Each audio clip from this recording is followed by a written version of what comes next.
Então, eu vou ler o primeiro versículo como iniciação aqui dessa live de hoje e vou dar sequência aí.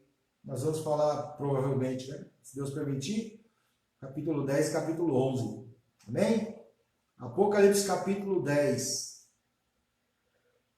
versículo em diante. Diz assim, Apocalipse capítulo 10, versículo em diante diz assim: E vi outro anjo forte que descia do céu, vestido de uma nuvem, e por cima da sua cabeça estava o arco celeste. E o rosto era como o sol, e os pés como colunas de fogo.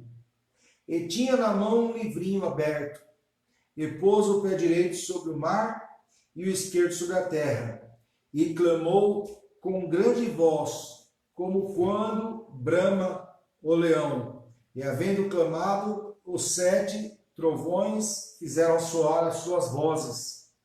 E sendo ouvidas os 7 trovões e as suas vozes, eu ia escrevê-las, mas ouvi uma voz do céu que dizia: sela o que os 7 trovões falaram, e não escreva. Amém? Então, nós temos aqui no capítulo 10 mais uma visão do Apocalipse que o Senhor Deus dá a João. João, aquele, de repente, ele vê um anjo enorme, gigante, descendo. E ele descia como se tivesse uma nuvem. As pernas dele, os pés dele eram como fogo. Ele tinha o arco celeste, que é o arco-íris, né, sobre a sua cabeça. E ele trazia um livrinho na mão. Então aqui já começa já a polêmica, né? Esse anjo aqui não é ninguém mais, ninguém menos do que o próprio Senhor Jesus. Glória a Deus. Mas tem pessoas que discutem se é Jesus ou não. Mas por quê? Porque aqui o texto ele é enfático. Eu vi um anjo forte. Então a pessoa vai falar assim, é um anjo, não é Deus, não é Jesus. Só que a palavra anjo significa um mensageiro. Então se a gente falasse anjo no sentido de um ser celestial, é lógico. Aí você vai, é até uma blasfêmia chamar Jesus de anjo. Mas ele viu um mensageiro, mesmo porque, pela característica física que a gente vê a respeito dele, ele não se parecia nada com o Jesus que João tinha visto depois da ressurreição. A gente tem que lembrar que João viu Jesus. Depois que Jesus ressuscitou no domingo pela manhã, ele apareceu ao João, a Pedro, a Maria Madalena, a Maria. E na semana seguinte, ele apareceu a outros apóstolos, a outros discípulos. Na semana seguinte, ele apareceu aos 12. E assim por diante. Ele ficou 40 dias por aqui até subir definitivamente para o céu. Então esse anjo que aparece aqui não tem nada a ver com Jesus na aparência física. Mas as características que esse anjo tem não são de um anjo comum. Por exemplo, vamos ver lá em Mateus, lá, capítulo 2, Gabriel aparece para Maria. E ele fala para Maria assim: eu sou Gabriel, eu assisto diante de Deus. O que ele está falando? Eu assisto diante de Deus. Eu sou um assistente de Deus, diretamente com ele. Eu vou lá diante de Deus, Deus me entrega o que eu tenho que fazer e volto para a terra e faço o que tenho que fazer. Eu assisto diante de Deus, sou assistente de Deus pessoalmente com ele. Em outras oportunidades você vai ver o anjo falar assim, por exemplo, Pedro, quando ele se ajoelha, o próprio João, quando se ajoelha para adorar o anjo ele manda eles se levantarem. Ele fala: não faças tal, porque eu também sou vosso conservo no Senhor. O que é conservo? Nós somos servos de Deus igual, nós somos servos de Deus juntos. O que muda seria a missão. Só que aqui no texto você vai ver características que demonstram uma teofania. O que é teofania? É um aparecimento de Deus, uma aparição de Deus. Teo é Deus, né? E fania, epifania. É uma aparição. Glória a Deus. Então, Aqui é uma teofania. Qual é a característica principal da teofania? Na teofania, você não vai ver Deus como que ele é, mas ele vai se materializar para aparecer para você.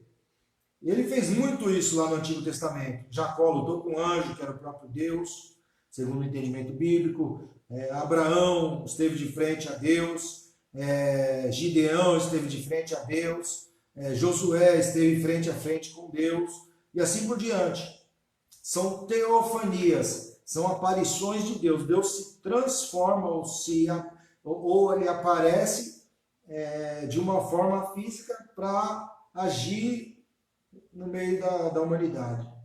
E aqui Jesus ele aparece como esse anjo poderoso.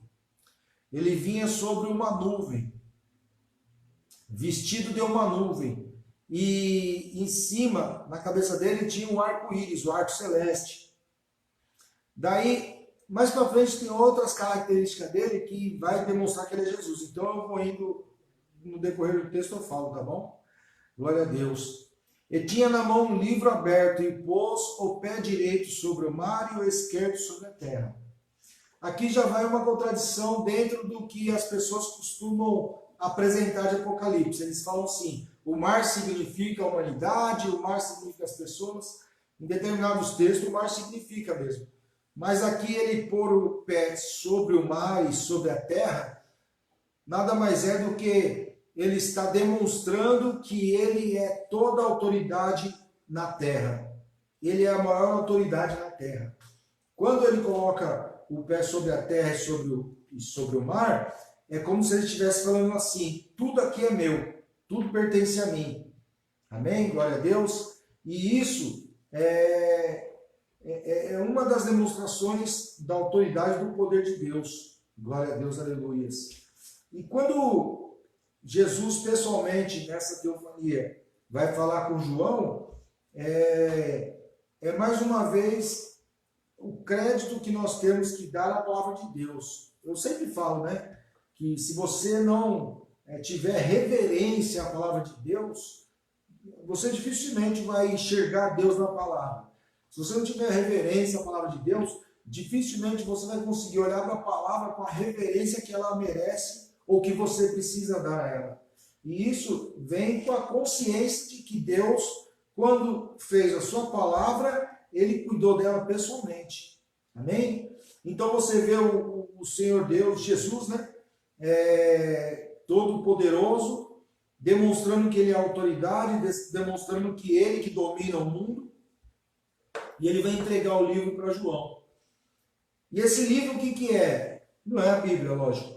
Mas ele representa o quê?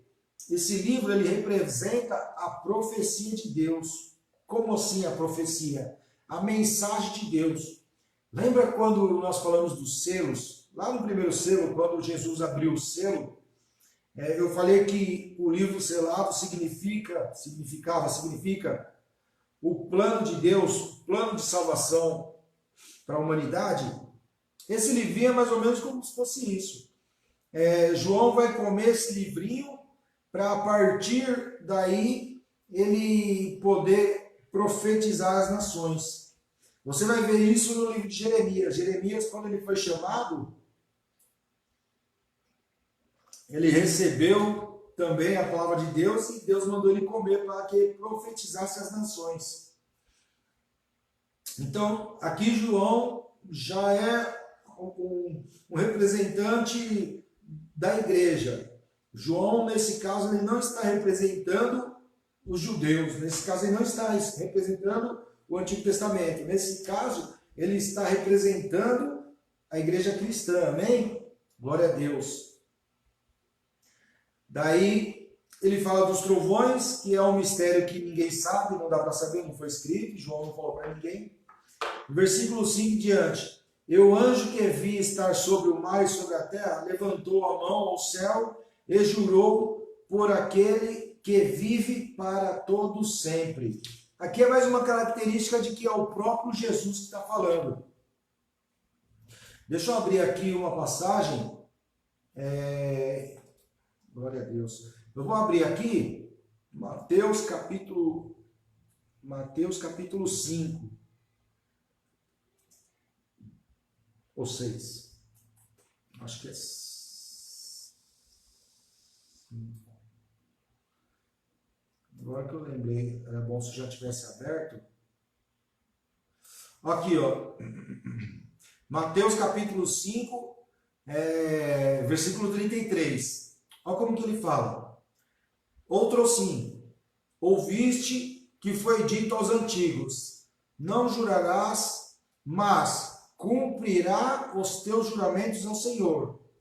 Daí, olha o que Jesus está falando. Eu, porém, vos digo que de maneira nenhuma jurareis, nem pelo céu, porque é trono de Deus, nem pela terra, porque é o escabelo, é o estrado dos seus pés, nem por Jerusalém, que é a cidade do grande rei. Então, o que eu quero que você entenda aqui?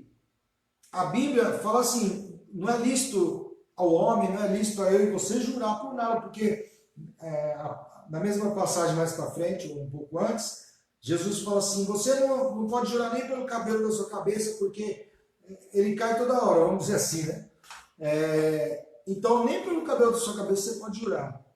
Então, o anjo fala assim, ó, no versículo 5, eu, anjo que via estar sobre o mar e sobre a terra, levantou a mão ao céu e jurou por aquele que vive para todo sempre, o qual criou o céu e também e que nele há, e o que nele há, e a terra e o que nela há, e o mar e o que nele há, e que não haveria mais demora. Então, o que você está vendo? Esse anjo forte, poderoso que João está vendo, ele está jurando pelo que há de mais sagrado e por tudo que pertence a Deus, que agora não vai demorar mais. Essa demora que ele está falando, para você fazer um link lá no Evangelho, você vai ver que Jesus, quando ele morreu na cruz, ele falou assim, está consumado. Lembra? Ele tomou aquele vinagre que o guarda deu para ele tomar, ele levantou o rosto para o céu e falou, está consumado, e entregou a sua vida à morte. Então, quer dizer, desde quando Deus criou todas as coisas, quando Deus planejou criar a humanidade, criar tudo que existe, até a morte de Jesus na cruz, existia uma história de uma criação, onde Deus criou tudo perfeito, e de acordo com o pecado, a humanidade caiu e se afastou de Deus, e Deus, antes da criação do mundo, já tinha um projeto, já tinha um plano de salvação para a humanidade. E qual que era esse plano? Uma pessoa santa iria morrer para que, através da morte dela, os pecadores tivessem direito à salvação. Fossem livres da morte, vamos dizer assim. Amém? Glória a Deus. Então, quando ele fala assim, não há mais demora, significa, já está cumprido. Tudo que Deus tinha que fazer para poder fazer a salvação, tudo que Deus tinha que... Glória a Deus, verdade, pastor. Tudo que Deus precisava fazer para a salvação, já se cumpriu. Para o Senhor, Deus abençoe. Tudo que o Senhor precisava fazer para a salvação, já se cumpriu. Até no Evangelho, Jesus fala assim, os profetas duraram de Moisés até João. Dali para cá o céu é conquistado à força. Então, de Moisés até João, você vai ver os profetas falando, o Messias vai vir, o Messias vai vir, o Messias vai vir, o Messias vai vir. Então, eles fazem mistério, fazem profecia, fazem coisas absurdas acontecerem para anunciar. Ó, tudo isso que eu faço, todo o poder que eu tenho para fazer isso não é meu, é de Deus. Do mesmo Messias que vai vir, esse mesmo Messias vai vir de Deus. Então, de Moisés até João Batista, o anúncio era que Jesus ia vir. De João Batista para cá, ninguém vai anunciar mais. Jesus vai vir, o Messias vai vir, o Messias vai vir, o Messias vai vir. De lá para cá, agora a profecia é, Jesus veio, morreu na cruz e vai salvar todo aquele que se entregar a Ele como seu filho. Glória a Deus, aleluia. Então, por que a força? A força no sentido de fé. você, com a sua fé, você vai alcançar a salvação. Porque Jesus já fez o que ele tinha que fazer, agora você tem que crer nele, para você receber dele o galardão do céu, amém? Mas nos dias do sétimo anjo, quando tocar a sua trombeta, se cumprirá o segredo de Deus, como anunciou aos profetas seus servos. Ele está falando aqui que existe um mistério para acontecer lá no final. Esse mistério, no meu entendimento, glória a Deus, nós não vamos passar por isso. Porque no meu entendimento, aliás, faz parte desse mistério o arrebatamento da igreja. Jesus vai buscar o seu povo. Jesus vai buscar aqueles na humanidade que se entregaram a ele. Glória a Deus, aleluia. Esse que é o arrebatamento. Isso faz parte do mistério. Glória a Deus. E a voz que do céu tinha ouvido, tornou a falar comigo e disse: vai e toma o livrinho aberto da mão do anjo, que está em pé sobre o mar e sobre a terra. Aqui é uma parte do Apocalipse que eu acho muito, muito bacana, muito interessante. Poucas vezes você vê, como que eu posso dizer, o que nós chamamos de trinitarianismo, né? O que é o Deus Trino? É o Pai, o Filho e o Espírito Santo. Crê em Deus Pai Todo-Poderoso, crê em seu Filho Jesus e crê no Espírito Santo. Então, não são muitas as vezes que você vê as pessoas do Pai, as pessoas do Filho e a pessoa do Filho e a pessoa do Espírito Santo se apresentando no mesmo momento. Daí, quem é a voz que João ouve lá do céu? E a voz que do céu eu tinha ouvido tornou a falar. É o Deus Todo-Poderoso falando, o Pai, né? Falando de lá do santuário. A gente tem que lembrar que ele, nesse momento, está lá no santuário. Daí ele fala, vai e pega o livro da mão do anjo. E daí ele vai para pegar o livro daquele anjo. E eu fui ao anjo dizendo-lhe, dá-me o livro. E ele disse, ele o anjo, né? Ele disse, toma-o e come. E ele fará amargo o teu ventre, mas na tua boca será doce como mel. Essa frase talvez não queira dizer isso. Essa frase talvez não queira dizer isso que eu vou falar agora, mas o entendimento que eu tenho dessa frase é muito maravilhoso. E eu amo, eu tenho como uma revelação de Deus. Quando ele fala assim, pega o livro, come, ele vai ser doce na sua boca e amargo no seu estômago, daí a gente vai entender como que é feita a digestão. Você come um alimento, qualquer que seja, ele só passa pela sua boca, né? Você tem a mastigação e engole. Daí ele fica no estômago fazendo a digestão. E aí ele vai passar por todo o sistema digestivo. E isso leva horas, né? E no sistema digestivo é quando o corpo absorve os nutrientes daquele alimento. Você almoçou meio-dia, dependendo do que você comeu, paz, Senhor, Deus abençoe, irmão Antônio. Você almoçou meio-dia, dependendo do que você comeu, vamos supor que você estava no churrasco. Você estava no churrasco e você comeu, vai lá, você comeu carne até enjoar. O que vai acontecer? O seu estômago ainda tem carne no seu estômago ainda. Verdura, fruta, arroz, isso aí já está no intestino lá, já fazendo um trabalho de nutrição do organismo. Mas a carne demora muito mais para sair do estômago. Fazendo a referência da palavra. O que significa falar que a palavra vai ser doce na boca? Quando você vai na igreja, seja católico lá ouvindo o padre falar, ou seja na igreja evangélica ouvindo o pastor, o pregador pregando a palavra, você ouve aquela pregação quando Deus vai revelando a palavra dele ao profeta dele, e ele vai dando para a igreja a sua palavra. Aquilo é maravilhoso.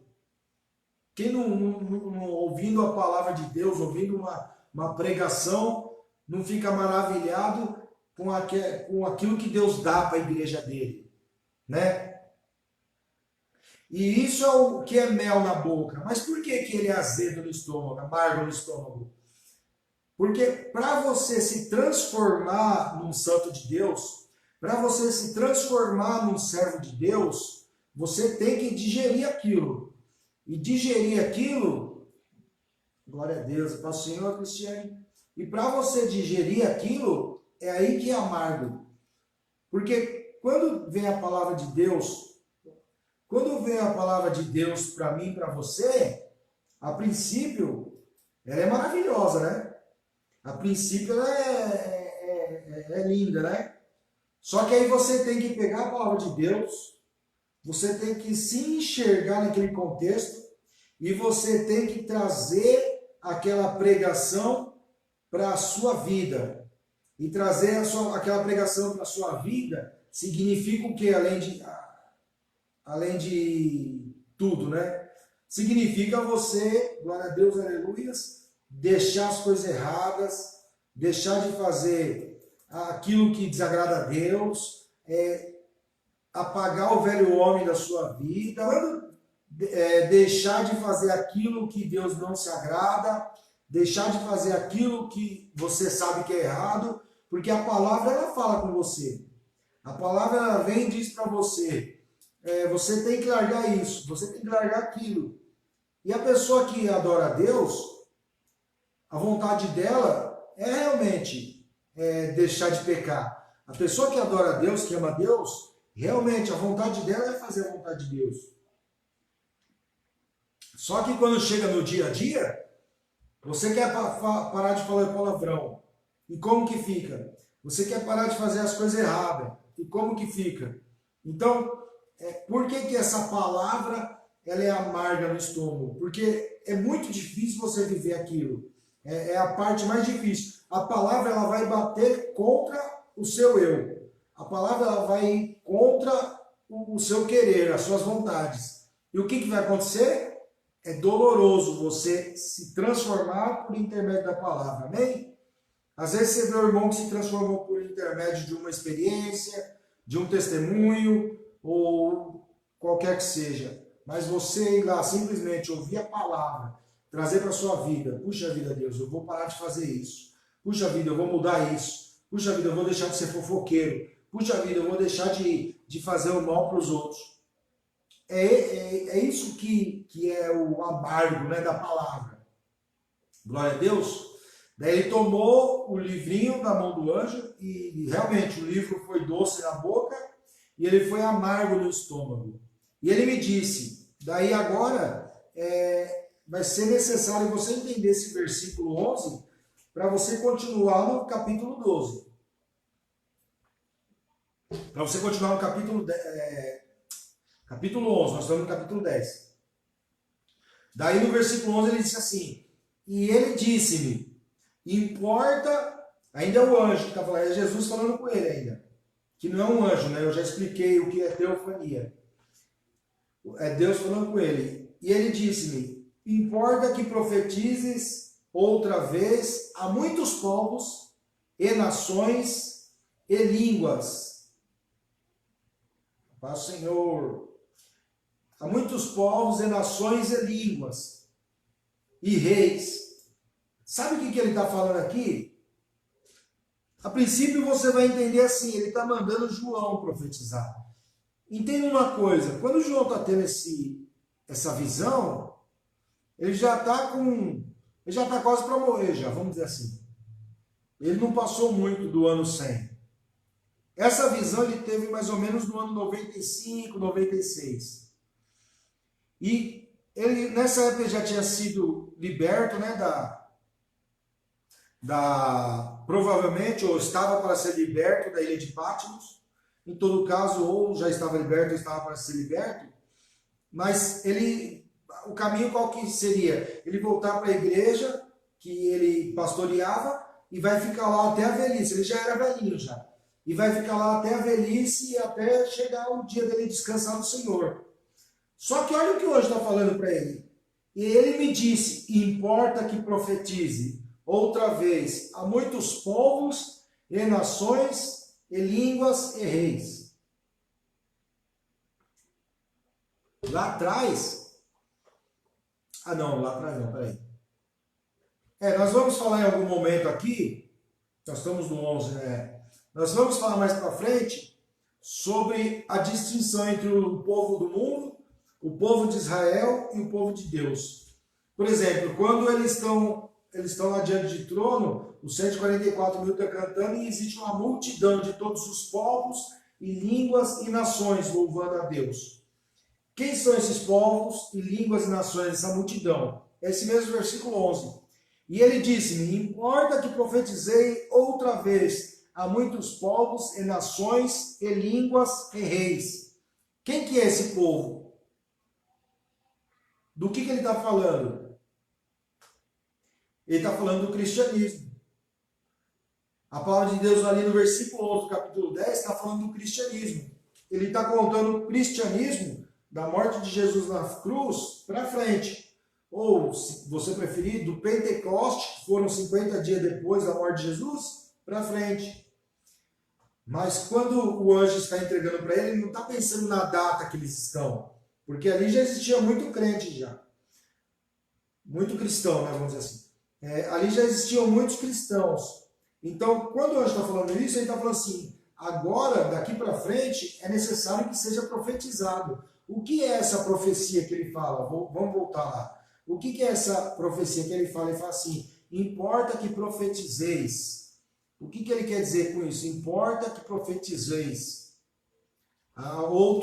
Outra vez, a muitos povos e nações e línguas. Outra vez quer dizer que os profetas profetizaram ao povo de Israel, amém? E outra vez, porque agora ele vai profetizar de novo, só que não é mais ao povo de Israel, é aos gentios, é a igreja de Cristo. Importa que profetizeis, importa que você leve a palavra de Deus, glória a Deus, aleluia. Importa que você leve o testemunho da palavra de Deus. Importa que você leve aquilo que é a salvação, o evangelho, amém? Glória a Deus. Então ele mostra para João um detalhe que também faz parte daquele contexto que Deus está mostrando para João. No capítulo 11, no versículo 1 em diante, ele fala assim, ó, e foi-me dada uma cana, uma régua, né, de medir, semelhante a uma vara. E chegou o anjo e disse, levanta-te e mede o templo de Deus, e o altar e os que nele adoram. Esse levanta-te, mede o templo, o altar e os que nele adoram, é como 144 mil. É uma medida perfeita. Que simboliza o quê? Simboliza o povo de Israel. Porque aqui o povo de Israel já estava completado no sentido do Antigo Testamento. Quer dizer, ainda tem judeus se entregando a Jesus. Glória a Deus. Mas aqui ele está falando, mede o que já está feito.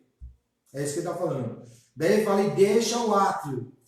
Para quem não sabe, existia o templo, existia o lugar santíssimo, o lugar santo. O átrio seria como fosse o quintal do templo, amém? Mas deixa o átrio, não meça. Não meça o átrio, que está fora do templo. Porque foi dado às nações, que pisarão a cidade santa por 42 meses. Quando ele está falando isso aqui, é o mesmo que ele está falando assim, pregue a muitos povos, línguas e nações. Daí eu vou te levar para... Tenta entender isso que eu estou falando, para você entender onde que a igreja cristã se enquadra nesse contexto. Tem uma parábola que Jesus conta, que ela diz assim, um rei, ele ia casar o seu filho, ele mandou convidar os seus, né? Os seus patrícios ali. Daí todos arrumaram desculpa. Um falou que tinha que cuidar do seu gado, o outro que tinha que cuidar da sua propriedade. Cada um arrumou uma desculpa e ninguém foi. Daí o rei, muito nervoso, ele falou para aquele que tinha o poder de convidar. Vai por todos os cantos da cidade e convida todo mundo. Convida todo mundo que aparecer na sua frente. Daí fala assim, convida os mendigos, convida quem está nas esquinas, convida os vagabundos, convida todo mundo para vir para a festa. Daí, beleza, todo mundo recebeu o convite. Daí, no dia das bodas do filho do rei, Quando o noivo ia passando pelo meio das pessoas, ele via que tinham pessoas que eram indignas de participar do casamento. As pessoas foram convidadas, só que a pessoa foi de qualquer jeito. Foi com roupa, com farrapo, foi com roupa de qualquer jeito, vamos dizer assim. Daí o que ele fez? Ele pegou os guardas e falou assim, ó, pega essas pessoas aqui, ó, e joga tudo nas trevas exteriores. E ele fala assim, lá haverão prantos e ranger de dente. Traduzindo essa parábola, o que significa? Jesus ele veio para os judeus, ele veio para os seus não o aceitaram. Está escrito lá em João capítulo 1. Porém, todos aqueles que o receberam serão chamados de filho de Deus. Só que a palavra de Deus ela é muito clara. Existe um plano de salvação. Existe uma porta para você entrar. Existe um caminho para você andar. Ou você aceita o plano de salvação de Deus para sua vida, ou você não vai alcançar. Paz, Senhor, boa noite, prima. Deus abençoe. Deus abençoe, Beth. Ou você, glória a Deus, aleluia, aceita o plano de salvação para a sua vida, ou você aceita aquilo que Deus quer para você, ou você está que nem aqueles convidados que não se prepararam dignamente para o casamento, não usaram a roupa adequada, não foram no estilo que o casamento pedia, e eles foram lançados fora.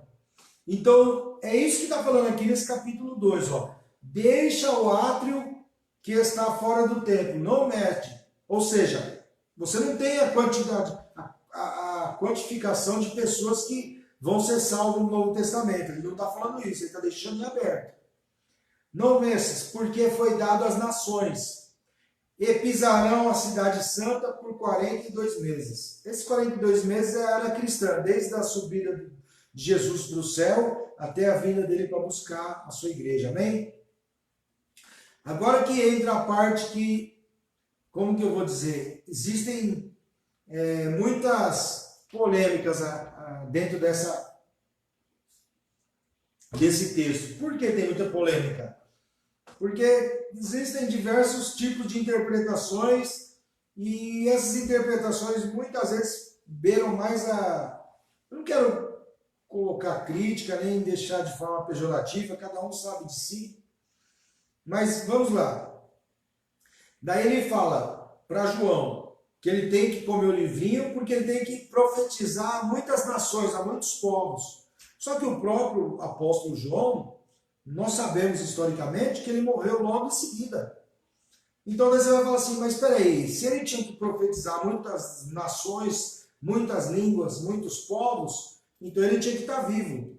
Mas ele morreu. Então, aí você tem que entender, João ali não está representando ele. João ali está representando a igreja cristã. João ali está representando a mensagem do evangelho que deve ser pregada. João ali não está representando uma pessoa. Ele não está representando um dos apóstolos. Ali ele está representando um chamamento, vamos dizer assim, um chamamento para a igreja. Quando se diz assim, é necessário que você profetize às nações, a muitos povos, línguas e tribos e nações. É um chamamento para a igreja. Qual que é a missão da igreja? É levar a palavra do Senhor. É levar a verdade do Evangelho. Você, quando recebe Jesus Cristo no seu coração, a nossa religião cristã não é como uma religião que fala assim, eu tenho Jesus, eu guardo ele para mim e não divido com ninguém. É aquilo que Jesus disse, é melhor dar do que receber. Quanto mais você fala de Jesus, mais você vai viver Jesus na sua vida. Quanto mais você pregar, quanto mais você evangelizar, mais você vai receber a presença de Jesus na sua vida. Glória a Deus, amém? Daí agora entra a polêmica que eu falei.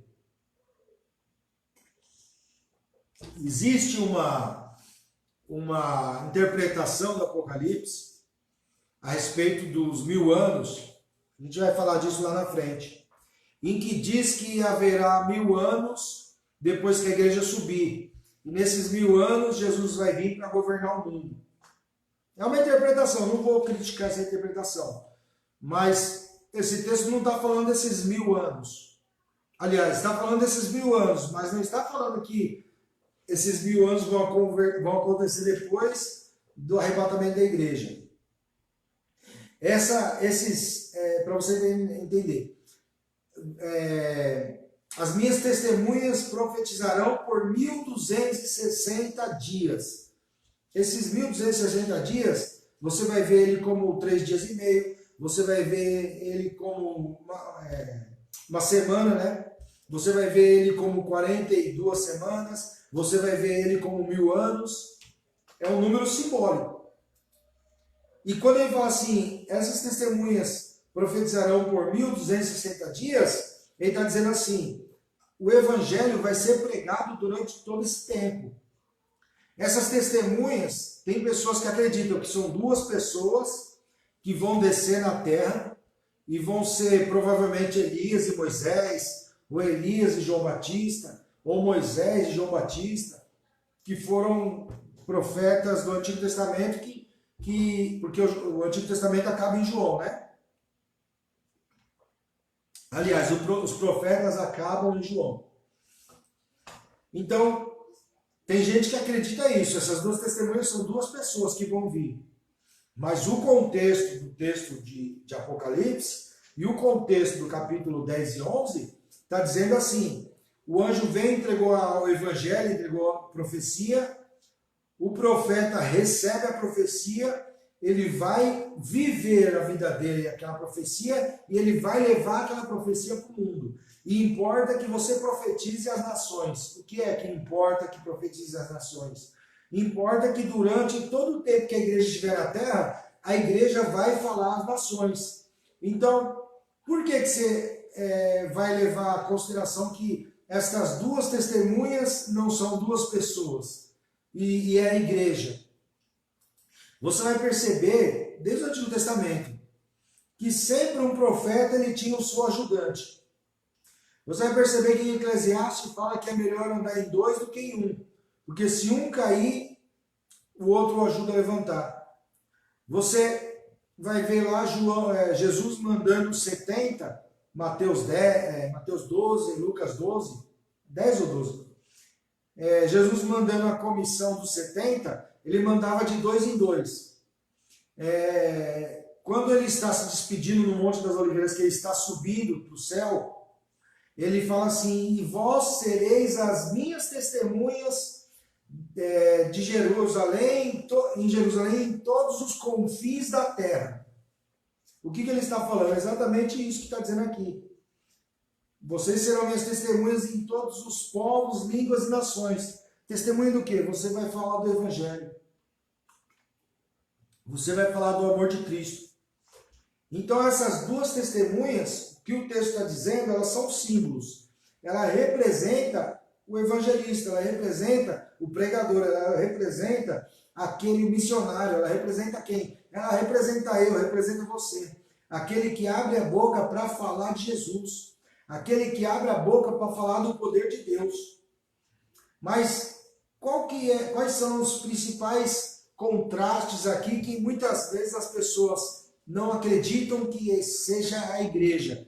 Que essas 2 testemunhas representem a igreja. No versículo 4 em diante, ele dá um monte de características dessas 2 testemunhas que, às vezes, né, as pessoas têm dificuldade de receber isso como se fosse eu e você. Porque são poderes sobrenaturais. Então as pessoas falam, não, mas a testemunha vai ter poder para derramar fogo do céu. A testemunha vai ter poder para fazer o rio virar sangue. Olha o que ele fala aqui, ó, do versículo 4 em diante. Estas são as 2 oliveiras e os 2 castiçais que estão diante de Deus, do Deus da terra. Então, a primeira, uma das partes mais importantes do texto que eu amo, assim, né, que o texto nos dá, é que quando você faz a obra de Deus, quando você faz a vontade de Deus, quando você prega o Evangelho, quando você leva a palavra, quando você se entrega a Jesus, a palavra de Deus fala que você está diante de Deus, diante do Deus da terra, diante do Deus Todo-Poderoso. Isso somos eu e você, amém? Se alguém lhe fizer mal, fogo sairá da sua boca e devorará os seus inimigos. Daí alguém pode falar assim, mas não sai fogo da nossa boca. A intenção desses poderes não é falar que nós vamos fazer isso. Nós até podemos fazer isso. A intenção é falar, o que os antigos fizeram, nós também podemos fazer. Por exemplo, Tiago e João chegaram para Jesus, eles eram chamados os irmãos trovão, né? Os irmãos Boanerges. Daí eles falam assim, ó, nós vimos um pessoal ali falando de você, Jesus, falando da sua palavra. O Senhor quer que a gente mande que desça um raio do céu e queime eles? Então esse é só um dos exemplos do que a palavra está falando. Fogo sairá da sua boca e devorará os seus inimigos. Isso aconteceu no Antigo Testamento. Se alguém lhes quiser fazer mal, importa que assim seja morto. As testemunhas, têm poder para fechar o céu, para que não chova nos dias da sua profecia. Isso é um fato que aconteceu com o profeta Elias. Então ninguém pode vir hoje e falar assim, não dá para fazer isso. Dá porque foi feito. A diferença entre eu e você e Elias é a nossa fé. Se você tivesse a fé que tem Elias, você faria muito mais coisa do que você faz. Então não é que você não pode fazer, é que a sua fé não alcança essa autoridade que Deus deu para o servo deles, amém? Ele tem poder sobre as águas para convertê-la em sangue e para ferir a terra com toda sorte de pragas, quantas vezes quiserem. Então, o que Deus está falando aqui é coisa que já aconteceu, os homens de Deus já fizeram isso. Então ninguém pode se levantar no meio da igreja e falar assim, não, a gente não pode fazer isso porque isso não dá para fazer. Foi feito, amém? E quando acabarem o seu testemunho, a besta que sobe do abismo desfará a guerra e as vencerá e as matará. Aqui é a parte dolorosa e é uma parte complicada. Alguém pode falar assim, mas como que Satanás vai vencer a igreja? Quando a palavra de Deus fala que nós somos testemunha de Deus, quando a palavra de Deus fala que nós somos mártires de Deus, nossa vontade, o nosso querer é que a gente sente num trono e governe e coma do bem e do melhor e viva melhor, vesta as melhores roupas, conheça os melhores lugares, porque se eu sou filho de Deus, eu tenho que ter uma vida de filho de Deus. Na nossa mente é assim que funciona. Só que o que a palavra de Deus vem demonstrando é que para a ira de Deus descer sobre a terra, não precisa de pouca coisa, precisa de muita coisa. Se já houvesse acontecido tudo o que precisa acontecer para a ira de Deus descer sobre a terra, ela já tinha descido. Porque não é Deus que vai estar com vontade de falar assim, ai, como eu estou com vontade de destruir a humanidade. Não é isso. Vão acontecer coisas contra a igreja do Senhor, vão acontecer coisas contra a minha vida e a sua vida, se nós estivermos vivos até lá. Mas contra os cristãos que estiverem vivos naquele tempo, que a ira de Deus vai se acender de tal forma que ele vai dar o basta. Chega, acabou. Não tem mais condições. E aí é quando ele vai arrebatar a igreja. Então, lembra-se da grande tribulação. Então, a tribulação não é uma coisa que vai acontecer de repente. Ela começa muito difícil e continua do mesmo jeito para sempre. A grande tribulação é uma coisa que vai acontecendo, vai piorando, vai piorando, vai piorando, vai piorando, vai piorando, vai piorando cada vez mais, até chegar a hora que fica insuportável. E é essa hora que Deus fala, basta, chega. E quando é que vai acontecer isso? Quando quando acontecerem esses fatos. E as duas testemunhas, o seu corpo morto na praça da grande cidade, a grande cidade que espiritualmente se chama Sodoma e Egito, nada mais é do que o planeta Terra, onde o Senhor também foi crucificado. E os homens de vários povos e tribos, e línguas e nações verão o corpo das testemunhas por 3 dias e meio, morto, né? E não permitirão que o seu corpo morto seja posto em sepulcro. Aqui eu acredito que essa morte não é uma morte física. É uma morte do tipo cala a boca. O profeta, ele só é profeta com a boca aberta. O profeta pode até falar por gestos, por sinais. Ele pode até falar por símbolos. Aconteceu muito isso. Mas o profeta, ele profetiza as nações. Ele vai e diz o que o Senhor Deus mandou dizer. E o que o mundo está caminhando? Você vê aí, eu falando com a minha tia Marli, e é o que eu acredito, mas pode ser que eu esteja errado. O comunismo, ele tem muito a cara de ser isso. O comunismo, para quem não acredita, é só você ir pesquisar, você vai ver. O socialismo, o comunismo, onde existe isso, a igreja tem que ficar com a boca fechada. Na China, você não pode ir lá na praça pública e fazer como você faz na Praça da Sé. Outro dia eu vi numa postagem, eu falei terça-feira passada, como convém voltar essa mesma história.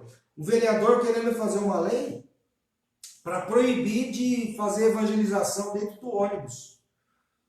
Esse vereador é do PT, do PSOL. Esse vereador é do PSOL. O que o PSOL quer? Fechar a boca da igreja. O que o PT quer? Fechar a boca da igreja. O que o Rede quer? Fechar a boca da igreja. Esses partidos socialistas, o que o Dória quer? O Dória é PSDB. Ele quer fechar a boca da igreja. O Dória, para quem não sabe, recentemente, ele queria fazer uma lei. Está votando agora no Congresso uma lei para a igreja pagar impostos como qualquer um.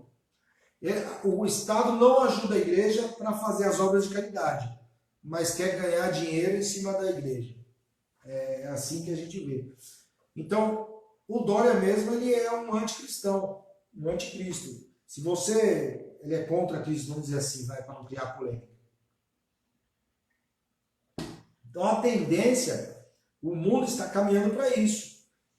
A gente não quer que aconteça, mas mais dia menos dia, a Argentina está lá, ó. Daqui a pouco você vai ver as leis da Argentina. Na Bolívia, há alguns anos atrás, há 5 anos mais ou menos, foi feita a lei para proibir a pregação em praça pública, a evangelização em praça pública. Na Argentina, daqui a pouco vocês vão ver isso. Em alguns países da Europa é proibido você evangelizar. E aqui no Brasil logo vai acontecer isso também. Por exemplo, nos Estados Unidos, ô Britão, beijo no coração, meu irmão, Deus abençoe, obrigado. Lá nos Estados Unidos, se você for estudar a história dos Estados Unidos, no século passado, era ensinado Bíblia na escola. Na escola eles ensinavam a palavra de Deus. Os democratas tomaram o poder. O democrata lá nos Estados Unidos é como se fosse comunista. O democrata, eles são socialistas, né? É como se fosse o PT, PSDB. Eles também são socialistas. Os democratas assumiram o poder lá nos Estados Unidos. Daí uma das leis que eles fizeram, qual que foi? Foi proibir o ensino da Bíblia nas escolas. Como que você vai proibir que se fale de Deus nas escolas? Se você quer um mundo correto, um mundo andando direito, você vai divulgar a palavra de Deus. Você vai fomentar a evangelização. Só que se você perceber na história do mundo, nós temos perdido muito. Outro dia aí eles queriam tirar Deus seja louvado da cédula de real. Outro dia aí, João Dória era um que queria que tirasse os crucifixos. Para quem é católico sabe o valor que tem um crucifixo. Você vai na igreja católica, tem lá o Cristo crucificado. Para nós evangélicos, aquilo não representa nada do que representa o católico. Para você que é católico, você sabe que quando você vê o crucifixo, aquilo te leva a sua mente a Deus, na sua doutrina, na doutrina católica. E eles queriam tirar os crucifixos das igrejas não, dos hospitais, dos fóruns, do congresso. Outro dia o vereador Rinaldi foi pregar na nossa igreja e ele falou que ele foi falar no parlatório um tempo atrás e um vereador do PT mandou ele calar a boca, falou que não podia ler a Bíblia no parlatório. Daí ele invocou as leis e conseguiu falar o que ele ia falar. Mas você percebe que eles querem matar aos poucos a pregação, eles querem aos poucos fechar a boca da igreja, aos poucos eles querem tirar o direito da igreja falar de Jesus, é isso que ele está falando aqui nesse texto. Ó.